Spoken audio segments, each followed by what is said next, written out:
Ethan Carter stepped out of his sleek black limousine that night with the grace of a man who had tasted too much success too quickly. Flashbulbs exploded, illuminating the grand entrance of the Hilton Grand Gala in New York City. Dressed in a custom tuxedo and accompanied by publicists and board members, he looked every bit the billionaire tech visionary the world had come to idolize. The crowd cheered, fans chanted his name, and journalists scrambled to get a quote. But amid the shimmering gowns and sparkling chandeliers, one figure stood awkwardly near the side entrance, an elderly woman in a simple floral dress, her hair pinned back neatly, holding a small bouquet of wildflowers. Her eyes sparkled with anticipation and warmth. It was Martha, Ethan's mother. She had traveled across town by bus, holding tight to her handbag, where she had stored old photographs of Ethan as a child. His first science fair, his school awards, a drawing he'd made of a robot when he was just 7. Tonight, she wanted nothing more than to embrace her son and tell him how proud she was. But Ethan had grown used to hiding the parts of his life that didn't fit his glamorous narrative. When he saw her standing in the corner, his eyes froze. He quickly turned to his assistant, whispering harshly, "Get her out of here, now! I don't know her!" Martha's face fell, her trembling hands clutching the wildflowers as tears welled up in her eyes. Security quietly ushered her toward the back exit, telling her the gala was invite only. She tried to speak, but no words came out. The cold rejection pierced her deeper than any winter wind. She left silently, her shoes scraping along the marble floor. Inside, Ethan raised his champagne glass to roaring applause. But if anyone looked closely, they'd see a flicker in his eyes, a crack in the perfect armor he had built for years. Outside, as Martha shuffled away, she bumped into someone unexpected. Thomas, the building's janitor. Thomas had always admired Martha.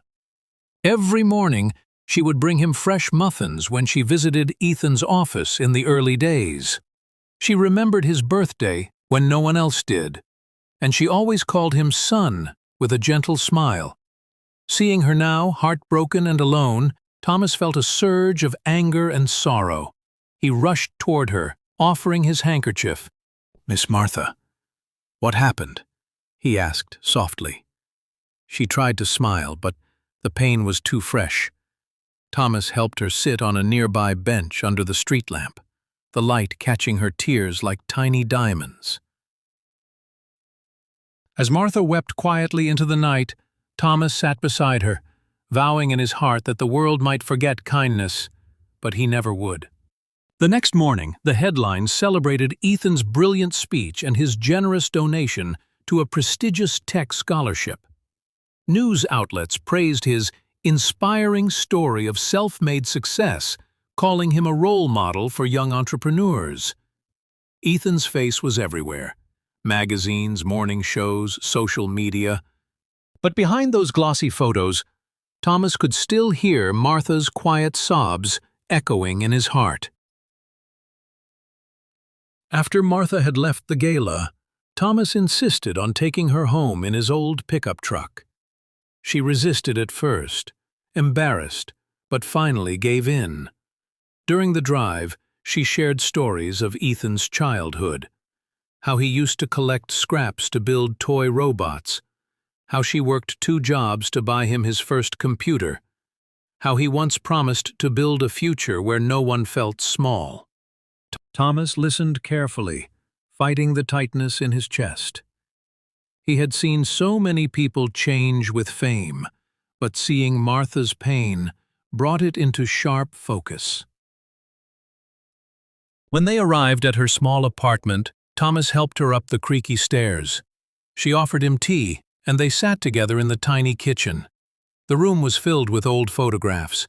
Ethan in science fairs, Ethan hugging his mom on Christmas, Ethan at graduation with tears of pride in Martha's eyes. "I never wanted the world from him," Martha said, stirring her tea absent-mindedly.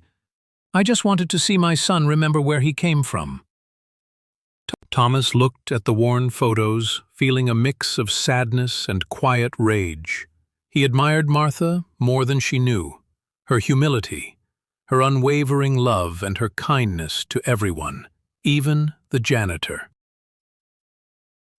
When Thomas left that evening, he carried something new in his heart. A determination to remind Ethan of the roots he had abandoned. He began making small gestures, cleaning Ethan's private office more meticulously, leaving small notes with old photos, hoping to awaken something inside him. But Ethan was too busy with meetings, interviews, and lavish parties. Every day, Thomas watched him brush past those hints of his past without a glance. Meanwhile, Martha withdrew into herself. She stopped baking muffins for the neighbors, stopped tending to her tiny flower boxes on the balcony. The light in her eyes dimmed. She still watched Ethan on TV sometimes, her fingers trembling on the remote, but she never spoke of that night again. One evening, Thomas visited Martha and found her sitting alone on her couch, staring at an old photo album. Without a word, he sat next to her. In that silence, they shared an understanding deeper than words. The pain of seeing someone you love disappear into a version of themselves that no longer recognizes you. At that moment, Thomas made a quiet promise.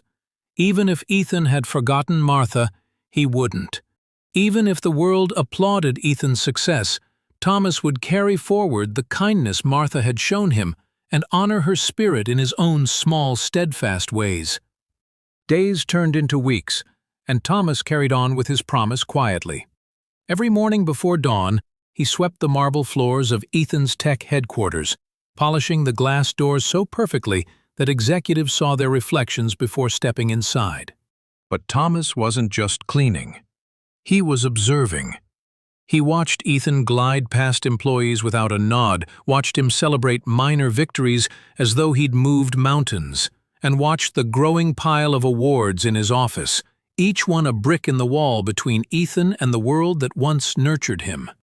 One afternoon, as Thomas emptied the trash bins in the executive suite, he found a crumpled letter addressed to Ethan. It was from a young robotics student, thanking Ethan for sponsoring his school program. The boy wrote, "I hope one day I can meet your mom. She must be so proud of you." Thomas felt a tight ache in his chest. He knew that young boy had no idea the truth of what Martha felt now. On a rainy evening, Thomas found Martha again, alone in her small apartment. The once vibrant woman who baked for the neighborhood now spent her evenings with only the ticking clock for company. Thomas brought her a small bouquet of daisies, her favorite flowers. She smiled weakly, touching the petals, as though they were made of glass. They talked for hours that night. Martha admitted she hadn't heard from Ethan since the gala. Her voice trembled as she said, "Sometimes I wonder if I failed him somehow. Maybe I made him too strong, too proud." Thomas shook his head. "You gave him everything he needed, Martha.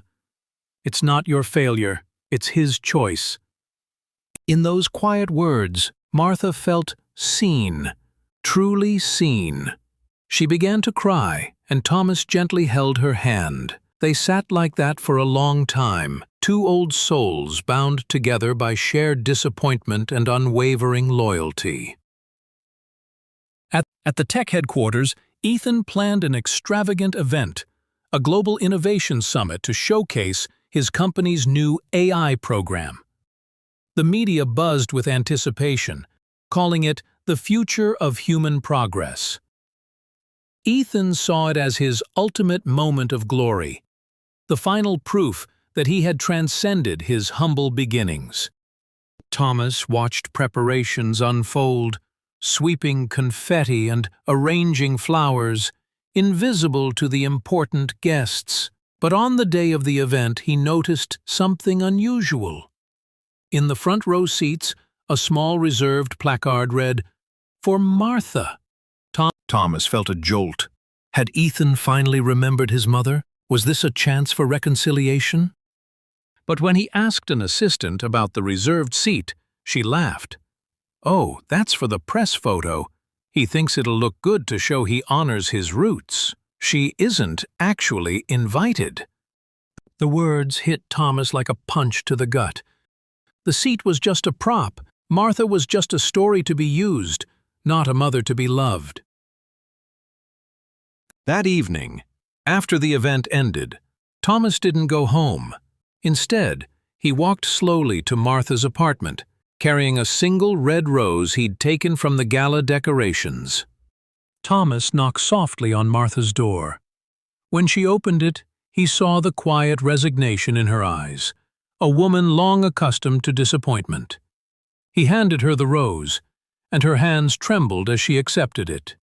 "They had a seat with your name on it today," Thomas said, his voice heavy. "But it was only for show. You weren't meant to be there."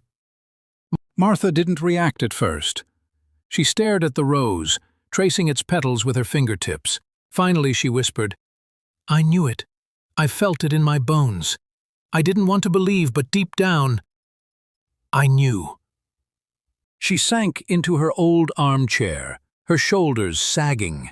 Thomas sat beside her in silence, letting her process the grief. It was the kind of pain that didn't explode like fireworks but seeped into the bones like winter's chill. After a long pause, Martha began to speak, her voice slow and soft. She talked about Ethan's childhood, how he used to scrape his knees playing on the sidewalks, how he'd come home hungry, and she'd always find a way to feed him, even when she barely had enough for herself. She remembered his first science fair trophy, the tears in her eyes as she watched him beam with pride. "He used to look at me like I was his whole world," she said, a faint smile breaking through her sorrow. "I thought that love would last forever." Thomas listened carefully, nodding. He had no children of his own, but in that moment, he felt the fierce love and quiet sacrifices only a parent could understand. He reached for her hand again, and she gripped his like a lifeline. Days passed after the summit, and life at Ethan's headquarters returned to its robotic routine. The staff celebrated the media attention, and Ethan basked in the praise. But in the quiet moments, Ethan found himself haunted by an unexpected emptiness. He'd achieved everything, yet he felt disconnected from his own story. One evening, Ethan wandered into the building's main lobby after hours. He saw Thomas mopping the floors, humming an old tune. Thomas didn't acknowledge Ethan at first, treating him just like any other person. Suddenly Ethan blurted out, "Do you think she's proud of me?" Thomas stopped. He set his mop aside, turned, and looked directly into Ethan's eyes. Not as an employee, but as a man who loved Ethan's mother when no one else did. "I think she loved you more than you'll ever understand," Thomas said. "But pride? Pride is earned by deeds that honor the people who raised you, not by trophies or headlines." Ethan's face fell. He looked away, staring at his reflection on the polished floor. In that mirror image, he didn't see a powerful CEO. He saw a lonely boy who had run too far from home.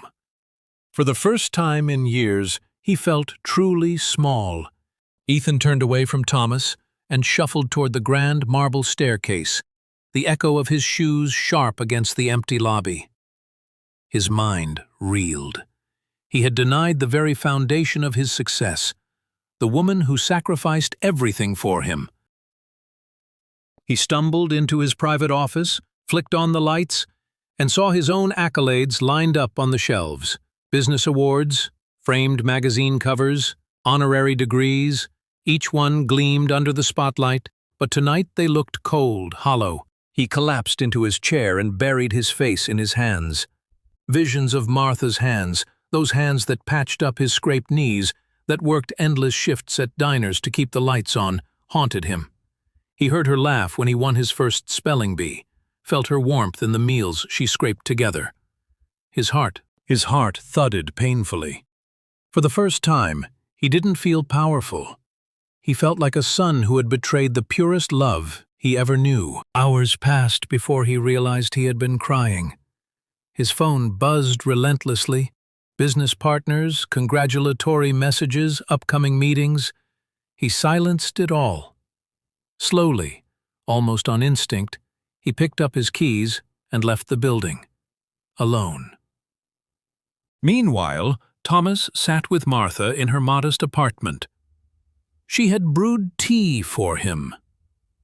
A humble gesture that carried more warmth than any champagne toast at the gala. They talked into the night about old memories, Ethan's boyhood dreams, and the invisible bruises life left behind. Martha's voice carried sadness, but also an enduring love, a kind that refused to die no matter how many times it was ignored. When Ethan finally knocked on her door at dawn, Martha was stunned. Her eyes were swollen from weeping, but she managed to stand. Ethan fell to his knees before her. He clasped her frail hands and looked up at her with eyes red and glistening. "Mom," he choked, "I'm so sorry. I don't know when I lost myself. I don't know how I let them erase you. You were everything, and I chose applause over you."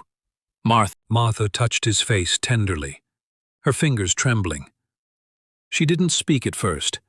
She just looked at her son, truly looked at him, beyond the fame and expensive suit. She saw the scared little boy she once rocked to sleep during thunderstorms.